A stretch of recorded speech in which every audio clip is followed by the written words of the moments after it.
Hi, this is Steve Walton from Tropic Heating and PatioHeat.com. Today we're going to take a look at a project. It's in construction, obviously, here.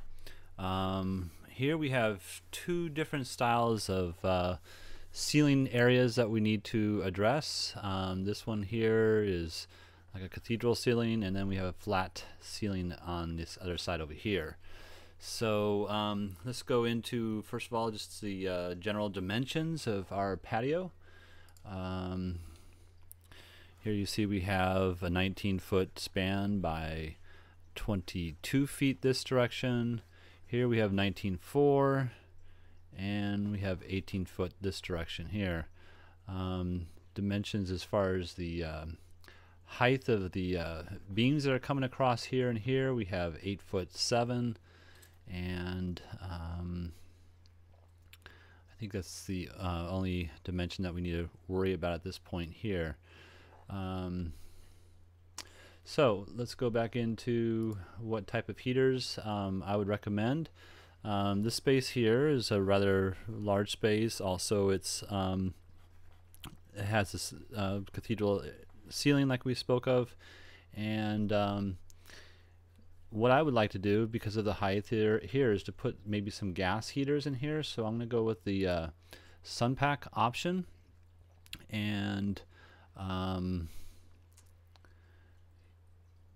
want to kind of talk about a couple of different things with the SunPack. So SunPack heaters are gas operated heaters, and as you can see up here, if we had gas heaters in this space, we're going to get in the issue with what is going to happen with our exhaust gases. So obviously hot gases rise, so that makes it so that it's going to just fill up this whole cavity up here. If all four heaters are on, all the gases are going to come up in this area, gather, superheat, and they need somewhere to go. Otherwise the heater will be in its own exhaust. So that being said, the heaters need, number one, fresh air to cool the casing and the controls off, as well as the module that's inside here, the brain behind the operation of the heater. As well, it needs fresh air, oxygen, specifically to operate. If it has no oxygen and just is filled with carbon monoxide, then it will not operate. So those are two key issues with this, so that we have to address that. And the way that I would address it is to take this section here and put in some type of venting. Now I just have open holes here. You can see the heaters down in there, but you could put in some sort of louvered vent. You could even put in some kind of decorative, you know, like I have a Spanish style house and I have these Spanish round tiles that go through the attic for ventilation. And you could use attic ventilation. There's also O'Hagan vents that could be placed up here in the on the rooftop, and allow the exhaust vents or exhaust gases to vent through that direction. So that's what I want to talk about as far as venting with the this type of application. Let's go ahead and just look at the type of ray that we'll be getting off of this heater. Oops, sorry. So the ray that we're going to be getting off this heater is about a 10 by 12 footprint, so 12 feet this direction, going parallel with the 4-foot length of the heater, and then 10 foot this direction. So again, with that dimensions that we have, 19 foot, you can see we have a little bit of overlapping in the center, which I like, and also a little bit of extension outside of the patio here. So the heater placement that I have right now, I have 8'6" roughly, and then also the dimension from and that's from center to center on the heater, and then 10 foot center to center from here to here, distance apart from each other. And that's going to give us roughly about 2 foot of overlap in the middle.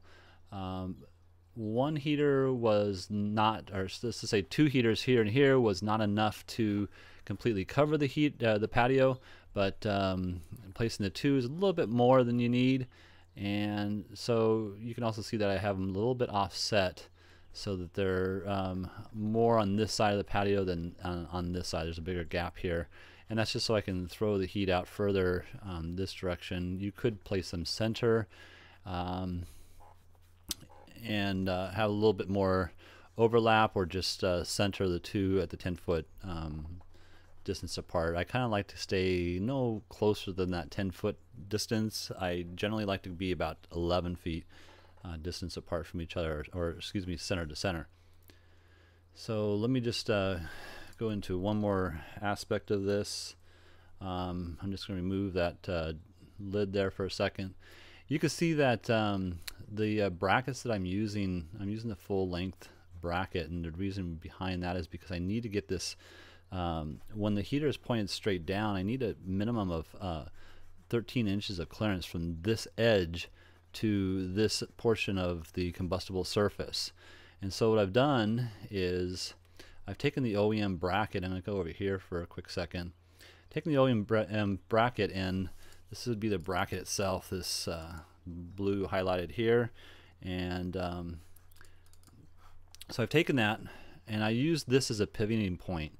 I've mounted this onto the ceiling and then put a bolt through here, pivoted this bar here so that I get my level here, and then I would punch a new hole right here. So this hole would still exist. This is for the original, but I don't like brackets hanging out at an angle, so this kind of gives me this straight down approach, cleaner finish.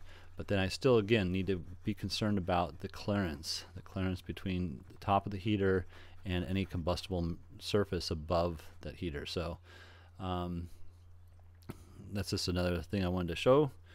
And let's see if I can get that back on there. Oh, and then as far as the height of the heater itself, I think I have that marked over here. Yeah, so the total height of the heater is 10 foot 6 inches off the floor, and you can see that here, bottom of the heater. Definitely you would not want to put a Sunpack heater above that 12 foot for a good usable heat output, and then you wouldn't want to go any lower than, say, 7.5 to maybe 8 foot. I'm leaning closer to that 8 foot because it gets kind of intense, especially in a well protected space like this. So keep that in mind as well. Let me go ahead and just turn off this ray here for a second and see if there's anything else I wanted to discuss with this. Sometimes people will, choose to place the heater off of a beam like this. I tend to stay away from that. Number one, when the heater's at an angle, you have to increase the clearances because all the exhaust gases would be, dumping off of one side, and so it requires a greater clearance, so that clearance would be increased over here. And the other thing is that the footprint would truly only come about 8 foot from this edge here where it's mounted out to the center of the patio, and then there's a great overlapping section here that we're missing. I like to have it overlapping when I can, so that's why I choose not to put them in here. Is reduction of clearances, you get a more even flow. If I put this ray out here again, you can see that the ray, the way it's designed, it's going to be even throughout this whole space. Here we do have a little bit of overlapping. That's acceptable, and in fact sometimes sought after, just because we have a warm area here. But when you put it at an angle, you end up having a hot spot here. The ray has to travel further, and the further it has to travel from this outside edge, the cooler it really becomes. So there's two reasons I like to have the heater above if possible. So now over here we have some joists that are running in this direction here, and if I put a Sunpack heater here, again we have you can see with just the height here inside, got 9 foot 10 inches. So if I put a heater, that'd be 13 inches of clearance, and then the heater itself is 8 inches, so 8 and 13, 21 inches. You know, if we just did a 21 inch throw from, this is called this edge here, go down 21 inches. Let's see, I got my dimension turned off here. Let's do it this way here. We'll just do a line and we'll go down 21 inches. So you can see this is the height of here, 21 inches. Come over here and just kind of give you a comparison of what that looks like here. So that would bring the heater, you know, 8'1" off the ground, which is acceptable as far as the heat output on a SunPack, but I think that's kind of a little bit more intrusive to the area. So I would generally, if I can, recess a heater. I'd like to see that happen. And so here I'm going to put the Infratech in here, and there we go. So these are 4,000 watt units. I have a total of 4 of them, and I have them installed into what they call a flush mount kit. That's this item here, and this flush mount kit, when installed in accordance to the manufacturer, you would put some drywall surrounding on the inside cavity of this space. You'd box it out with some 2x8s, and also on the top of the heater, at the top of the cavity, you would have a 5/8 drywall, so that the cavity would become a fire break essentially. In any case, I have these heaters about 8 foot from center in this direction, and then 8'6" in this direction. You could go 9 foot, no issue with that. And yeah, so we'll get a nice footprint of heat here. Oops, turn this one on here, and you'll see here that we get about I'm going to call it 8 foot by 10 foot. You might get 11 foot this direction here, and with this distance that we have apart here, you can see that we have a little bit of overlapping, maybe a foot of overlapping. But in this direction here, we really don't. I'm trying to centralize the heaters within the space here, and you know, forgive me, I don't have all my rafters cut and things of that nature. So, but anyways, I'm trying to keep this centrally located. We could move a couple of the heaters over to, you know, this between these two joists here, and you'd get this overlapping in the center. But I'm just trying to make it so it's actually centrally located. Now, in reality, the way I set this up originally, the heaters were actually over where one of the joists was over here and over here, so I had to separate them so that I met the joists distance apart. Let's go here and just clean this out for a second. So, you know, you need these kind of centrally located, so there's some stops over here you have to meet, as well as the drywall that's going to be inside there. Yeah, so you might have to adjust, like I did in this case. I had to adjust the distance between the two heaters just because of the placement of the joists. And if you look at the original image here, let me just turn off this ray again. If you look at the original image, you know, my joists aren't going to match up exactly with the image joist because I don't have the exact dimensions, but you get the picture that I'm trying to discuss here. So let me turn that off. All right, well, that pretty much sums up what we're looking at here.